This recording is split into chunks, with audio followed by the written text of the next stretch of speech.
2022년 제19회 농산물 유통론. 유통론은 제가 일반 교재 이론 설명할 때도 그런 얘기를 했죠. 유통론은 상식적 부분이 많아요.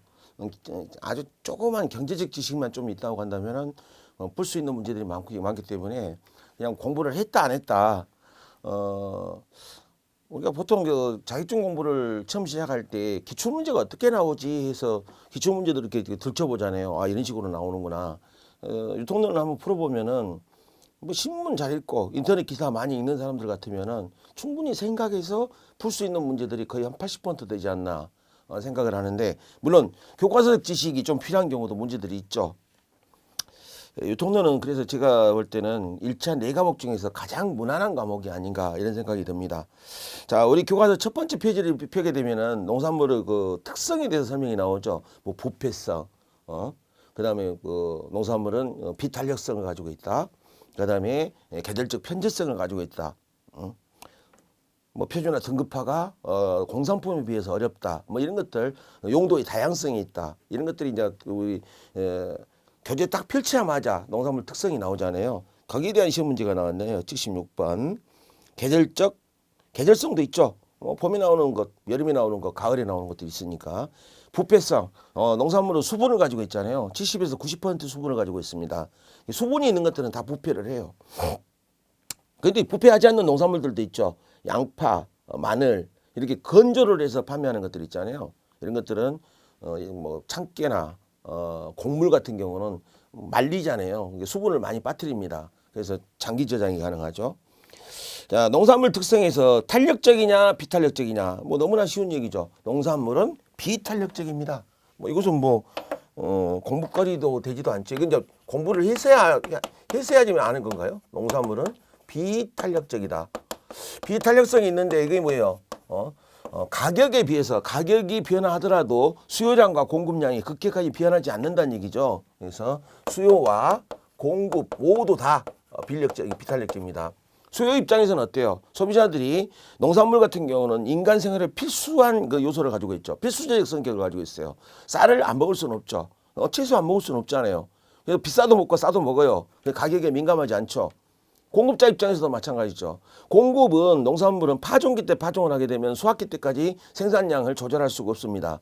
이게 수확량 조절할 수 있는 것들은 거의 1년 단위로 조절이 돼요. 뭐 그렇지 않는 것들도 있죠. 뭐 부추 같은 것은 계속 따먹잖아요.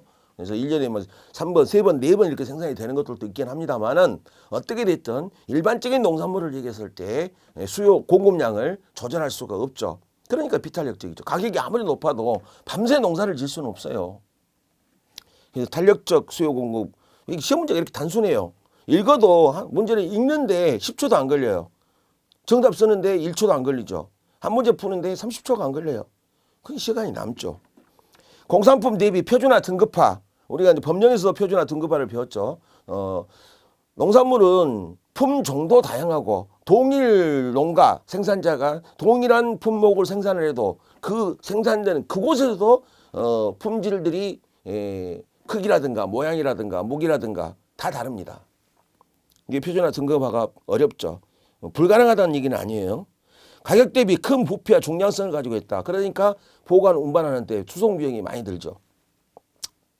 그런 수익이 있고, 농산물 생산성의 가격에서는 유통 기능은 있는데 유통 기능과 관련된 시험 문제가 꼬박꼬박 출제되는데, 이게 시간 요인이냐 장소 요인이냐 소유 요인이냐 이런 것들을 물어보는 시험 문제가 꼬박꼬박 출제되거든요. 그 문제를 형태를 살짝 바꿨어요. 시간 간격을 해소했다. 시간 효용을 얘기하고 있죠. 시간 효용. 시간 효용은 뭐예요? 저장을 통해서 뭡니까? 출하 시기를 조절하는 거죠. 출하 시기를 조정할 수 있다. 이런 얘기 아니에요. 이건 시간 요인은 저장이죠. 저장. 수집은 뭐예요? 수집은 현지에 가서 물건을 구매해 오는 것을 갖다가 수집이라고 그러잖아요. 수량 간격을 해소했다. 소분이란 건 뭐예요?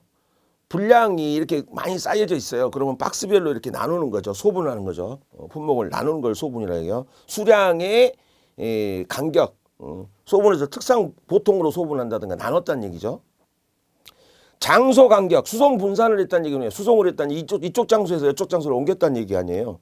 품질 간격, 선별 등급하는 특상 보통으로 나눴다는 얘기죠.